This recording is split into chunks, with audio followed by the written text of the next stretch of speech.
Hey guys, MSG Retired here. Alright, today's video. I'm going to do this as a premiere at 7 p.m. tonight. That way people can get in there and get in the chat, ask any questions, and as always, send me an email.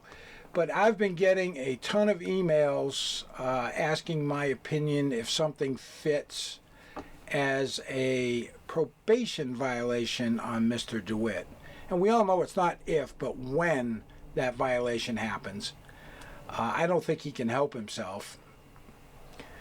But I've gotten a lot of emails, and I even know that some people out there have already been in contact, bringing things to the probation officer's attention, such as Metro State YouTube channel, which is still up, the Metro State website still up, things of that nature.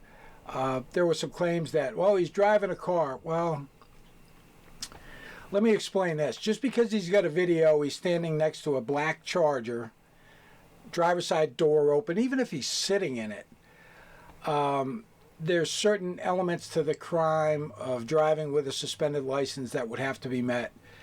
Public way operation, control of the vehicle, things of that nature that the officers look for. His driver's license, per his probation, is 6 months suspended, 4 years with no motorcycle endorsement. So it'll be a while before we see Motor One moving on his motorcycle again. He's got 2 new YouTube channels. And I just saw a video he was complaining about, oh, geez, you know, he's not getting a lot of subscribers. Good for you guys. Don't support by subscribing. Just my opinion. I don't subscribe. I look at his channel every now and then to see what kind of rhetoric he's throwing out there. He's very tame in his videos right now. The first couple of videos that went up there, I thought, oh, here we go. It's going to be game on, but, you know, he's been fixing his vehicle, and then he talks about his Christmas lights and that stuff. And then he starts talking about, well, it's obvious you guys want the drama, so I guess he's going to be bringing the drama.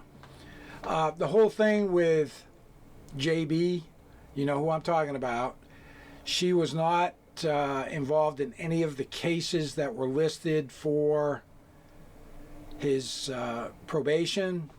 So a lot of people have emailed me about that. And the one thing on one of his, he's got the 2 new YouTube channels. On one of them, under recommended channels, he's got Metro State on there. I don't know how picky his probation officer wants to be, but I mean, there's plenty of stuff to pick at. So I feel bad for his probation officer, because this is going to be a tough one. He's on GPS for 2 years. He's got a curfew 8 p.m. to 6 p.m. or 6 a.m. 8 p.m. to 6 a.m. A violation of that would constitute a violation of his probation. And how the probation, now I can't speak directly as to how probation violations are handled in Florida. I know in Massachusetts what happens is the GPS goes dead. They're not where they're supposed to be. They break their curfew, whatever. Probation officer gets a probation violation warrant, which is sent over to the local department to serve, taken into custody. It's a no bail warrant usually. Here in Massachusetts it is a no bail warrant, and then they go to court on the next business day. So I don't know how all that works in Florida. I'm not really up on my Florida statutes, other than the fact that you can't, as he was made to acknowledge, you can't be outside of the funeral procession and directing traffic and zooming around and acting crazy. But he can't do any of that anymore anyway, at least while he's on probation. So 4 years of that. What's going to happen after the probation's over? Anybody can guess. just seeing his past, we'll have to wait and see on that. 4 years from now. Wow, it's a long time.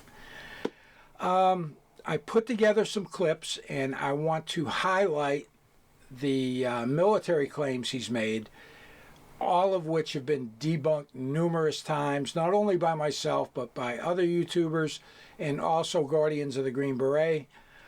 Guardians of the Green Beret attempted to reach out to him. Unfortunately, he had just been incarcerated yet again. Don't know if he ever got their voicemails about contacting them to discuss his phony Special Forces claims. And I put this clip together, and I'm going to play this clip for you.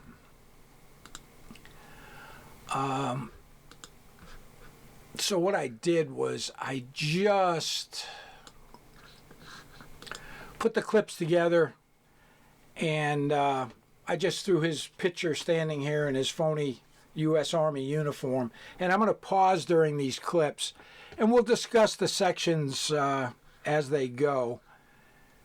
Let me go ahead and rewind this up, and we'll cue it up. Hopefully the audio works out okay. I was having some problems with my desktop audio for some reason with OBS, but hopefully this works out. So let's listen to this very first section. Well, the weird thing is that you think you know that I served as a cop, and then I served for 12 years in the U.S. Army as a major. Okay. Well, thank you for your service. So, error because my brother was killed, and I went home and got drunk in a bar, and I told him lied about who she was. What? That doesn't change. Not well. 14 years and a half. So, and this is all during the clip itself. This is all in the same video clip, and you see him in the video clip making these claims. And he initially says he spent 12 years in the Army. Now it's 14 years. He can't even keep his own lies straight in this single clip, where it's a single discussion going on between multiple people and himself. So, yeah, it's kind of crazy how that works. But he can't even keep the years straight himself. And these were the first clips that actually got my attention when he was making these. So let's listen on a little bit more. That's why my business exists the way it does. What department did you work at? You said you were a police? Dewitte police officer. Oh, Orlando. Wow. Okay. Then I did the Army. I was young and dumb, and I wanted action, so I joined the Army, was a Ranger, and then I went SF, and then my parachute didn't work right, my back got hurt, my brother got killed, and here I am. So, yeah, the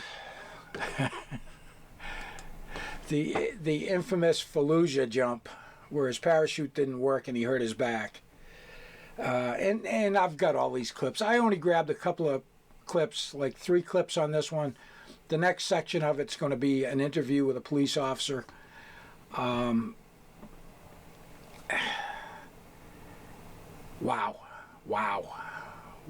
Well, first off, there were no jumps in Fallujah.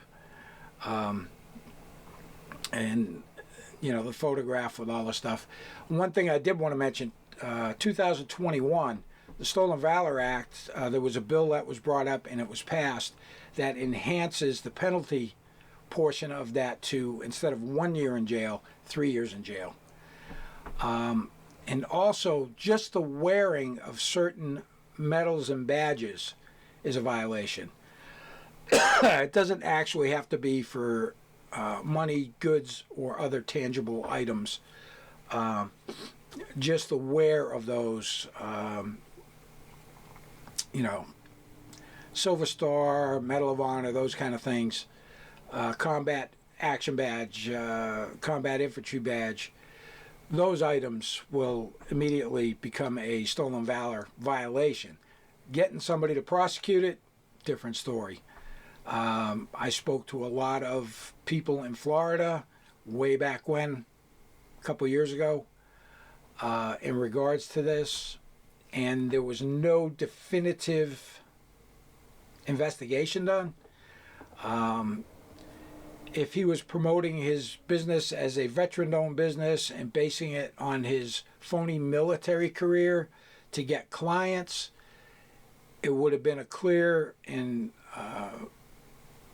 prosecutable violation of the Stolen Valor Act. However, I'm not in Florida. I couldn't do any investigations on it, and it was really hard to get anybody down there. One police officer, I didn't put that clip in here, but spoke to him about a possible stolen valor violation. The police officer was an Army Reserve major, so kind of brought that to Jeremy's attention, and that really didn't go anywhere either. So, but I just wanted to remind everybody why I'm involved with this, and it's mainly because of his phony military stuff. I'm going to let the rest of this clip play out. This is during an interview, and, well, you can hear it for yourself. Never been a police officer. Have you ever been in the military? I have. You were in what branch? Army. The Army. When were you in the Army? I wasn't actually in the Army. So I was in the Army. What branch? The Army. Well, I actually wasn't in the Army. But yet he's running around wearing dress greens of a Special Forces major with a bunch of stupid shit on it that no Special Forces major would ever wear. However, let's continue. I was actually certified and trained, and then I No, did private details. No, what I'm asking you, have you ever been in Never the United sworn States into the United States Army. You were never sworn United into States the Army military. trained me, and then the details that I But that doesn't make you in the military. Okay. Okay, So wait, so you were a contractor for the government?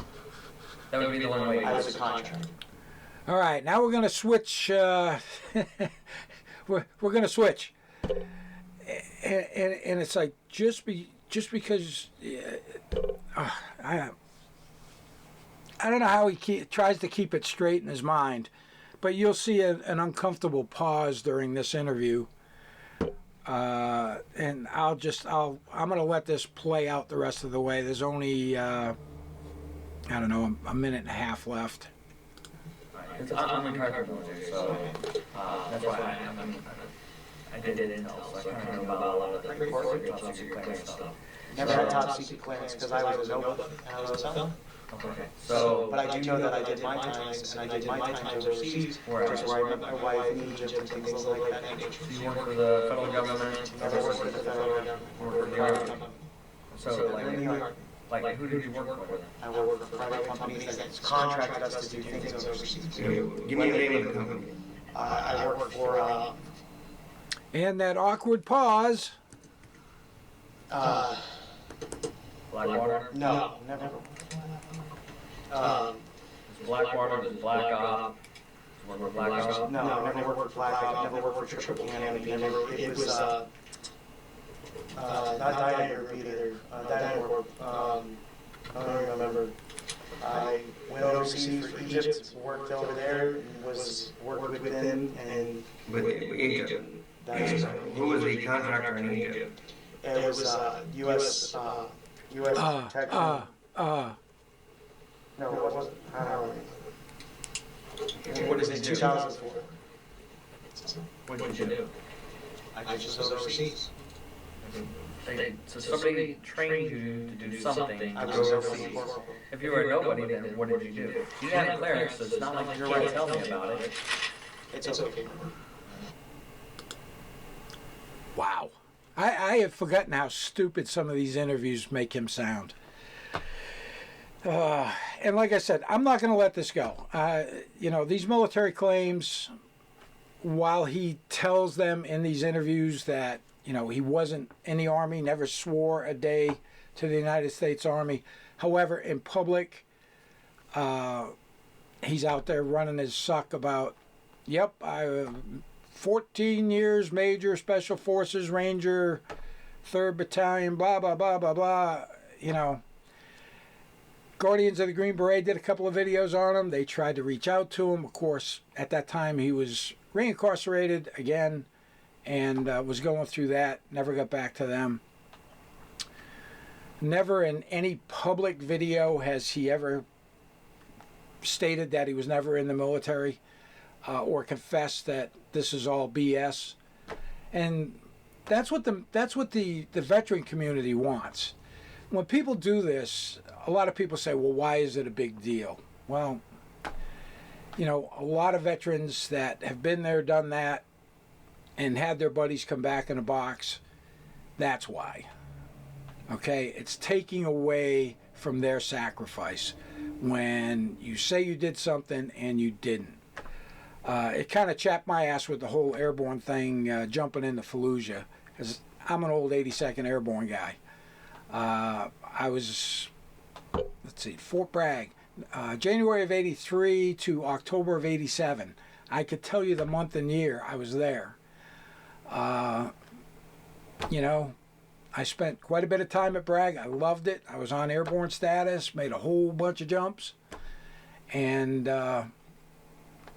you know, that kind of chaps my ass. The air assault wings. 1980, I was stationed at Campbell. First thing my unit, First Sergeant said, when you going to air assault school? I said, as soon as you send me, First Sergeant. You know, you want to stay on the good side of those guys. So off to air assault school I went. No joke. I think air assault school was actually tougher than airborne school. Airborne school, we did a lot of running around. We did a lot of calisthenics in the sawdust pits. But the air assault school was by far quite a bit tougher. Just with the obstacle courses and the road march for graduation. We had to go around the ASP points, which is all up and down. And you had a 3-hour mark to make it, and I did it in 2:40 or something like that. But that's back when I was young and in good shape. But I just wanted to re-highlight the military claims he's made in the past. And there's other clips out there. There's other police interviews. There's other YouTube channels. But my main, like I said, my laser focus is on the phony military claims. If he wants to email me and set up a time where we can do a video, doesn't even have to be live. We could just do something, record it, to where, you know, he comes out and says, yeah, it was all BS and I was just trying to make myself look good, to promote my business or to do whatever. They never do that. They always say, I'm sorry, and the only thing they're sorry about is they got caught in their lies. You know, it's the way it is. So anyway, keep an eye out for his 2 YouTube channels. Don't forget about JB's I Dated a Serial Police Impersonator channel too. There's some videos over there. The Metro State YouTube's still up and still running. I don't know what's going to happen with that. He may be saying he doesn't have access to it anymore, but he's recommending it as a channel. And because the videos are of him making statements, I really think that his attorney could get some paperwork filed to get that channel taken off of YouTube. Whether he does it or not, I doubt it. He's probably still getting income from that channel. That would be my guess, because it is a monetized channel. So I don't know. But could that be a violation? Yeah, it could be a violation. So, the one last thing, the black Charger, it's a black Charger. It's got the cop hubcaps on it, like a lot of them do, but a lot of people do that. A lot of people buy old police cars and drive them. The black Charger that he's been working on, or he had an electrical problem with, it doesn't have that spotlight sticking out of the A-post on the driver's side. Even though it may be confused with a police car, it's still just a black Dodge Charger. Okay, guys? But good on you keeping tabs on him. Keep him honest. Keep him under that microscope in regards to his probation terms. Probation terms, I've gone over them. They've been in my previous video. Long, lengthy, very specific. And like I said, it's not if, but when that violation happens. So hopefully you like this video. Make sure you subscribe to the channel. Make sure you hit the bell for notifications. And a thumbs up helps the algorithm quite a bit. if you're out there riding on twos, make sure you keep the shiny side up, rubber side down. Don't forget about my second channel, 388 Racing. I'm bringing all my motorcycle content over there. Not only my return to racing, but also all my Harley stuff. I'm moving all that stuff over there. So even if you don't watch it, go over and subscribe. I think I'm close to 100 subscribers now. I'd really like to get up over that 1,000. Just so I can try and monetize and get a little bit of money to help with the racing. But other than that, as always, have yourself a great day.